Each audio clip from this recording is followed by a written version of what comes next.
Guys কেমন আছো? আমি হচ্ছে এডিয়া, তোমার হচ্ছে বং এডি ইউটিউব চ্যানেল। সো আজকে ভাই আমি প্রজেক্ট করছি। আমি অনেকদিন হলো প্রজেক্ট করা বন্ধ করে দিয়েছি। আমি এখন ক্লাস 12 পড়ছি, আমাদের এখন সেরকম কোনো প্রজেক্টও নেই। তো ভাই আমি দেখে অবাক হয়ে গেলাম, মা প্রজেক্ট করছে। ভাই মায়ের সেন্টারে কাজ আছে, সেন্টারে প্রজেক্ট করছে। ভাই সাহেব হ্যাঁ দেখো, স্যালো টিপ দিয়ে আবার চিটিয়েছে এটা।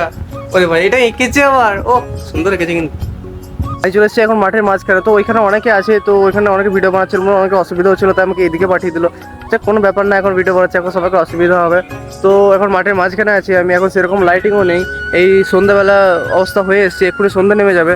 তো আজকে বেশি কিছু করতে পারবো না। কালকে দাদা একটা মোবাইল নিয়েছিল, এই ব্লগটা পরে আসবে। তো আজকে সেইটারই শুটিং করতে যাবো। এরপর মোবাইল দোকানটার প্রমোশনটা করে দেবো আমরা, কারণ দোকানি আমাদের যে দোকানি কাকুটা আছে সেটা খুবই ভালো। মানে এত অফার দিয়েছিল, এত অফার দিয়েছিল, এত কম সময় করে দিয়েছে সব কিছু। ভাই সেটা বলার মতো না। ঠিক আছে, অনেক অফার দিয়েছে, অনেক গিফট দিয়েছে। তো ভাই ওই কাকুটাকে ভাই মন থেকে ধন্যবাদ। যদি ভিডিওটা দেখে থাকো অবশ্যই মন থেকে ধন্যবাদ এরকম এত অফার দেওয়ার জন্য। তো আজকের কথা ভাই, আজকে ওখানে ভিডিও বানাচ্ছিল বলে অনেকে আমাকে অনেক কথা বলছে। তো কতদিন বলবে? 1 বছর, 2 বছর, 3 বছর? ভাই যবে আমি সাকসেসফুল ইউটিউবার হয়ে যাবো তখন কি করবে? তো এখন তো আমি কিছু বলতে পারবো না, এখন বলার মতো কোনো কথা নেই। আমার ছোটো ছোটো ভাইগুলো এসছে। ভাই নিবি, আসবি?